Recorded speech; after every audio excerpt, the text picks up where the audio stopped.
Hai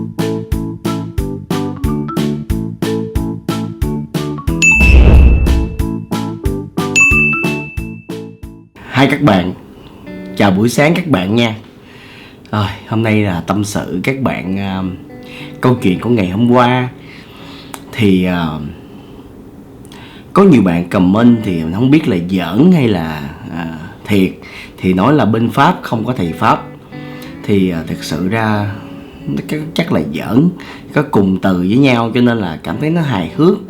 Nhưng mà thật sự á, mình nói các bạn nghe, có những người ta ở nước ngoài, người ta ở những cái nước, những quốc gia phát triển, và đặc biệt là ta theo đạo Công giáo hoặc là Thiên Chúa giáo này đó, thì người ta không có tin vô những cái chuyện ma quỷ.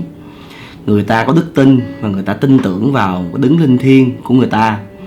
Rồi cái cộng đồng xã hội của người ta đó, họ tin vào bác sĩ, những bác sĩ tâm thần, để mà họ nhận dạng những cái thể loại gọi là đa nhân cách, hoặc là những thể loại tâm thần đặc biệt nào đó để chữa bệnh. Chứ người ta không có nghĩ tới cái vấn đề là người đó bị ma nhập. Thì nếu các bạn có coi nhiều phim của châu Âu, của Mỹ, thì có một số phim rất là đặc biệt. Nó nói về cái chuyện mà luân hồi. Thí dụ một tên sát nhân giết người hàng loạt, bị bắn chết ở đâu đó. Bỗng nhiên cái ngày mà nó chết cũng là ngày sinh ra của một đứa bé ở một nơi khác. Và khi đứa bé nó lớn lên, nó có những cử chỉ, hành động rất giống với tên sát nhân mà đã chết ở một cái nơi khác đó. Thì ai coi phim đã thấy. Thì khi khám bác sĩ tâm lý, qua nhiều lần khám cũng như coi camera, thì người bác sĩ nó mới nói là vậy, nói người mẹ của đứa bé này đó, là cô có bao giờ cô nghe đến chuyện luân hồi hay chưa? Vậy thì một cái bộ phim châu Âu lại tại sao họ lại làm một bộ phim về như vậy, về luân hồi? Có nghĩa là ở trên thế giới còn rất nhiều những câu chuyện về luân hồi kỳ lạ mà các bạn có thể search trên Google rất là nhiều. Các bạn thích Google mà search, hoặc là các trang Facebook họ cũng kể về những cái câu chuyện luân hồi đó. Không chỉ ở những cái nước Việt Nam mà tiên tiến, những nước khác cũng có. Thì hiện tượng ma nhập đối với người nước ngoài, họ sẽ không có đi chục vong như là người Việt hay là người Trung Quốc hay là những người mang cái tín ngưỡng hoa dạng, mà lại là liên quan đến những cái vấn đề. Họ sẽ đến là Thiên Chúa giáo, họ sẽ kêu con quỷ đó trở về địa ngục. Nhưng mà cái điều mà rất là khó để mà phân biệt được con quỷ nào là của tôn giáo nào. Ví dụ như Thiên Chúa giáo thì có những con quỷ như là Satan và những cái môn đệ của nó. Nhưng còn bên cái người Phật giáo thì rất là nhiều quỷ ma khác nhau, đủ thứ các loại quỷ ma trên đời này. Thì có nhiều người á, họ nói tại sao ma có khi màu trắng, có khi màu đen. Thì đơn giản lắm bạn, nó cũng có cấp bậc. Giống như bạn đi học võ thì phải có đai trắng mới lên đai xanh, đai vàng, rồi đến đai nâu, rồi lên đai đen, 1 đẳng, 2 đẳng, rồi 3 đẳng. Thì nó cũng giống ma cấp bậc thôi.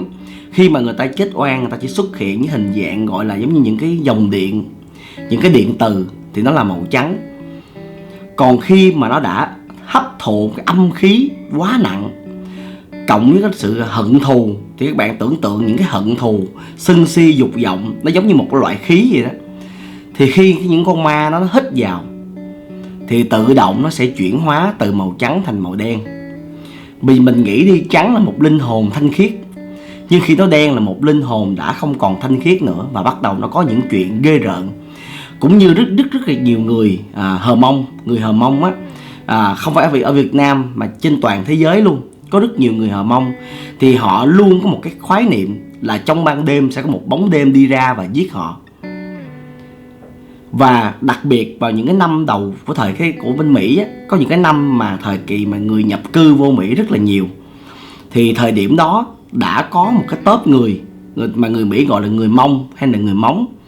Thì gồm tổng cộng là hơn 100 người trên một cái con thuyền nhập cư vào Mỹ.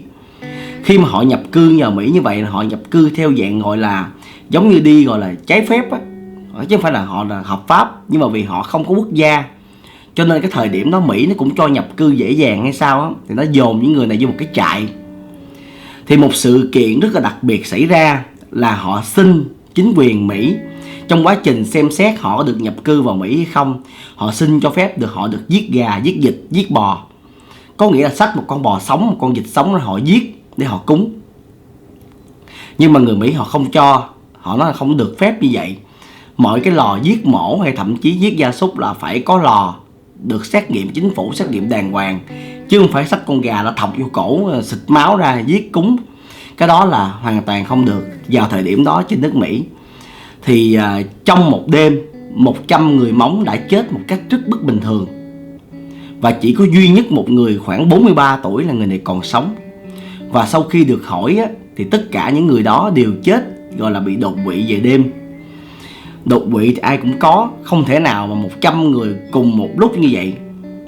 Cho nên đó là cái người 43 tuổi duy nhất còn sống trong số những người này á, là họ đã nói á, nếu như cho họ nhập cư và cho những người Móng, những người Hờ Mông gì đó nhập cư vô trong quốc tịch Mỹ, vô trong đất nước Mỹ, thì hãy cho họ một cái luật là họ được quyền mổ sống thịt để cúng theo cái phong cách gọi là phong tục của họ, thì mọi chuyện như thế này nó sẽ không xảy ra.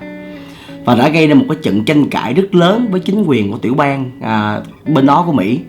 Thì cái câu chuyện này á, những ai nghiên cứu về những cái thời kỳ mà xưa và thời kỳ nhập cư của những người thuộc các chủng tộc, các quốc tịch khác nhau vào nước Mỹ, thì các bạn sẽ hiểu về câu chuyện này.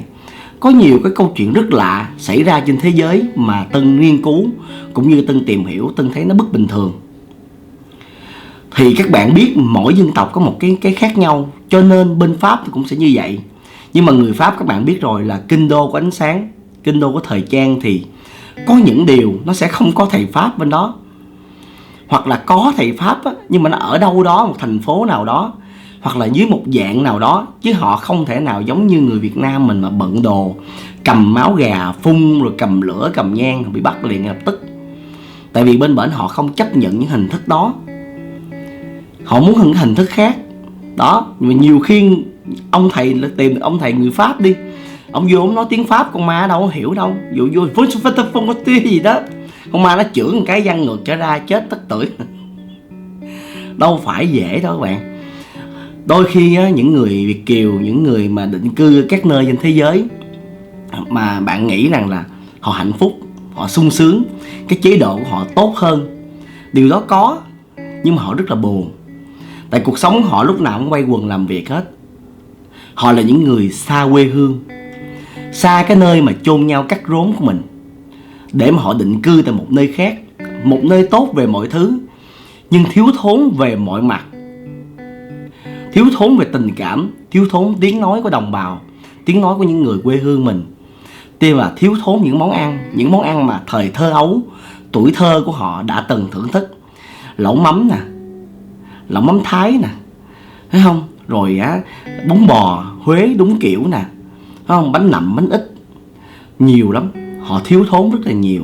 Ở bển mua được hết á, nhưng nấu không ra.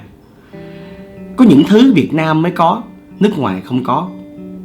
Đó là lý do tại sao nhiều người Việt kiều về Việt Nam, họ tìm rau, tìm các loại rau họ ăn. Họ tìm hải sản, họ tìm cua Việt Nam, họ tìm cua Cà Mau, họ tìm con khô họ ăn với cơm nguội. Thấy không? Có khùng không? Ở tự nhiên đi về Việt Nam đi tìm mấy cái đó ăn chi? Tại vì họ thèm. Họ không có khùng đâu, họ thèm lắm mấy bạn. Còn ở nơi xứ người á, có chứ phải không? Mình không có đủ cái độ thúi, không có đủ độ mặn mà của con mắm. Cái mùi thum thủm đó, ai nghe được á thì thèm vô cùng. Ai đã không nghe được nó thúi. Giống như sầu riêng vậy đó, người ăn được, người không ăn được. Nhưng dẫu sao đa số người Việt Nam, đặc biệt người miền Tây, là không thể nào không ăn con mắm. Cho nên xa quê hương á, có nhiều chuyện á, rất là buồn. Đôi khi mình không biết nhờ ai giúp ai. Hàng xóm của mình á, may mắn có một người Việt á, mà họ chơi tốt nha, là may mắn. Mà người Việt họ chơi xấu á, thì lại là vô phước.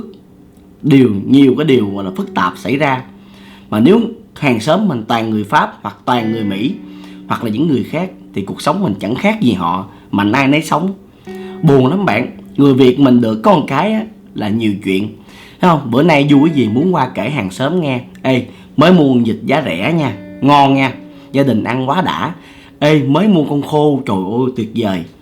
Người Việt mình được cái vậy các bạn, sởi lởi, cái gì cũng muốn kể, gì cũng muốn nói hết. Nhưng mà ở xa quê hương sao nói, ở bên Mỹ, bên Pháp sao nói. Không lẽ vui quá qua bấm chuông nhà hàng xóm: ê tao mới mua con vịt, hàng xóm nó kệ mày. Thì không biết còn báo công an bắt mình nữa. Cho nên không có được. Như Tân thì Tân không phải là người xa quê hương, nhưng Tân đi làm ở nước ngoài cũng nhiều. Không phải là làm ở các nước châu Âu hay là gì ghê gớm, gần gần đây thôi. Singapore, Thái Lan, rồi Malaysia là nhiều nhất. Thì thật sự Tân nói các bạn, những lần đầu tiên qua tuyệt vời. Ăn cua mà Singapore nè ha, cua Singapore ngon nè, sữa đậu nành nè, lemon tea rồi các kiểu ha, rồi nước ép ha, rồi thậm chí sữa tươi trân châu đường đen coi bên đó cũng tuyệt vời.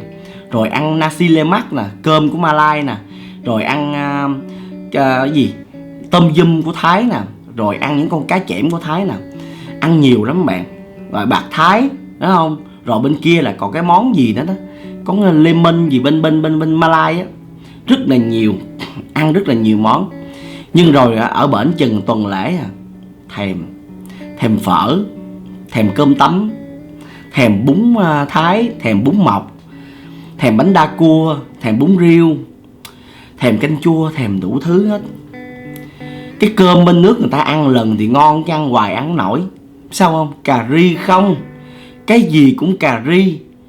Thậm chí đi vô siêu thị á, mua con gà về đó để luộc ăn cháo thôi, thèm cháo gà đó, cái con vĩ gà đó nó cũng ướp cà ri, xúc xích cũng cà ri, thậm chí trong bia cũng có mùi cà ri.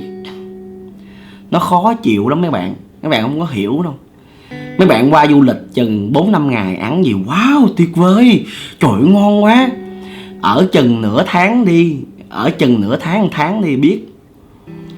Mình nói mà nước miếng mình còn chảy. Thèm đồ ăn Việt, chịu không nổi. Rau không có, 3-4 cọng rau mồng tơi mà nó kêu quý. Trời ơi, Việt Nam mua cả bó. Ở đâu cũng vậy thôi, ăn ở đâu quen ở đó, quê hương mình quen rồi. Đi nước ngoài chịu không nổi, còn gặp Tân cái dòng bao tử nữa, bị bao tử yếu nữa. Qua Thái Lan, tôm dum bạc Thái, cái gì không cay không chua, về muốn loét bao tử luôn. Ăn 1 lần 2 lần, trời ơi tuyệt vời, đỉnh. Nửa tháng đi, ăn không nổi, chịu không nổi. Không lẽ bạn ăn BBQ hoài, cái gì cũng đem về nướng mọi ăn hoài, cũng thèm chứ, đúng không? Chịu không nổi đâu bạn. Cái gì quê hương mình đã quen là quen. Cái tô canh chua cá bóng hay tô canh chua cá hú, hay là cá bóng kho tộ, cá rô kho tộ Việt Nam ăn với cơm nguội, nó hòa quyện mà nó rất là tuyệt vời. Đồ ăn Việt Nam là nhất, nói thật sự luôn. Đồ người Hoa là dầu mỡ không. Bạn qua Trung Quốc mua hộp cơm nó thiệt, bạn cắt dầu ra thành đường chai nhỏ này nè. Mình có một bạn qua bển sống về á là coi như bị nhập viện luôn, tại vì dầu nhiều quá. Về đây á, uống chanh mật ong á, để thải bớt cái mỡ ra, cái dầu ra ngoài. Khó sống lắm mấy bạn. Ở nơi xứ người á, nó mệt mỏi lắm. Rồi chưa kể không đồng ngôn ngữ, rồi lối sống khác nhau, phong tục khác nhau. Cho nên các bạn đừng có, nhiều khi các bạn vui thì được, vui ít thôi. Đừng có chiêu chọc, đừng có gọi là chăm chọc những cái cô chú anh chị bạn bè hay là người thân của mình ở phương xa. Họ ở bên đó là vì cái duyên, cái phận mà họ có cái nghiệp với quốc gia mới, nhưng mà họ rất nhớ quê hương, rất nhớ những món ăn quê hương của mình. Thấy không? Những cô chú đó rất là tội. Như cô chú trong câu chuyện ngày hôm qua, họ rất là neo đơn, họ buồn. Họ không thiếu thốn về vật chất, nhưng mà họ thiếu thốn về tinh thần. Một người con không có. Họ nhìn qua nhà người hàng xóm sum vầy họ cũng buồn chứ. Qua ăn nhà người ta hoài cũng kỳ. Tại tự bản thân bạn hiểu, cái vui đó không phải là cái vui của mình. Cái vui đó là cái vui mượn của nhà kế bên. Cuộc sống nó là như vậy. Cho nên mình nghe một câu chuyện, mình đồng cảm. Mình cảm thấy đúng, người ta quá tội. Có những người sống trong giàu sang mà tội lắm. Có những người ta không có giàu sang, trung bình thôi, đủ ăn đủ mặc. Lâu lâu mua con vịt, lâu lâu mua con gà về đãi gia đình. Vậy mà vui, đầm ấm. Nhiều tiền quá không làm được gì, thật sự luôn. Bây giờ bạn nghĩ đi, gia đình bạn 5 người, mỗi người kiếm được một năm đi, kiếm được 5 tỷ đi ha. 5 người kiếm 5 tỷ, 2 năm kiếm 10 tỷ, 4 năm là kiếm được 20 tỷ. Bạn xài sao hết con số đó. Nếu bạn xài đàng hoàng nha, đánh bài đánh bạc gái gú thôi đừng nói, nhưng nếu xài đàng hoàng không có hết. Mà càng xài không hết á, càng suy nghĩ bữa nay ăn gì cho nó hết tiền, nghĩ không ra, bệnh. Ăn ngon là bệnh. Tại sao người nông dân ta sống lâu, người ta ăn con khô con cá, ăn kèo nèo chấm mắm không à, nhưng mà người ta làm ruộng người ta khỏe, phải không? Còn cuộc sống ngồi bó gói bó chân. Bởi vậy những người nào lớn tuổi mà ở nước ngoài họ muốn về Việt Nam để họ đi vòng vòng trong xóm, họ nói chuyện, họ tâm sự với những người đồng hương, chứ đâu có rảnh đâu mà ở nhà mà buồn lắm, nhìn ra đường, chưa kể tuyết rơi rồi nữa. Các bạn cảm thấy những cái cảm giác đó đi làm việc xa đi rồi biết. Nhớ quê hương, nhớ cha, nhớ mẹ, nhớ anh em, nhớ cậu dì cô bác dữ lắm. Cho nên là nghe câu chuyện đồng cảm và yêu thương những người đồng bào ở xa. Đừng có nghĩ ở bên bển họ hạnh phúc là mình chăm chọc, mình trêu ghẹo họ. Ở đâu cũng là người Việt, ở đâu cũng cần có tình thương, sự chia sẻ của những người chung dòng máu. Cái kênh của Tân kể là để các bạn hiểu và chia sẻ với nhau của những con người chung một dòng máu, người ở xa, người ở gần, người bên nước này, người bên nước kia. Nhưng dẫu sao cùng ăn một chén cơm, cùng chung một phong tục là mình là người Việt. Phải biết yêu thương nhau, đừng có chăm chọc nhau. Cái chăm chọc đó nó tệ lắm, nó làm cho con người mình đi xuống. Nó làm cho những người tha phương cầu thực á, họ buồn, họ không có tinh thần họ phát triển cộng đồng người Việt của họ ha. Các bạn phải yêu thương, dù ở nơi đâu cũng là người Việt Nam. Thì Tân hẹn các bạn câu chuyện 5 giờ chiều nay nha. Rất cảm ơn các bạn đã ủng hộ Tân trong thời gian qua. Bây giờ thì hẹn chiều nay. Bye bye.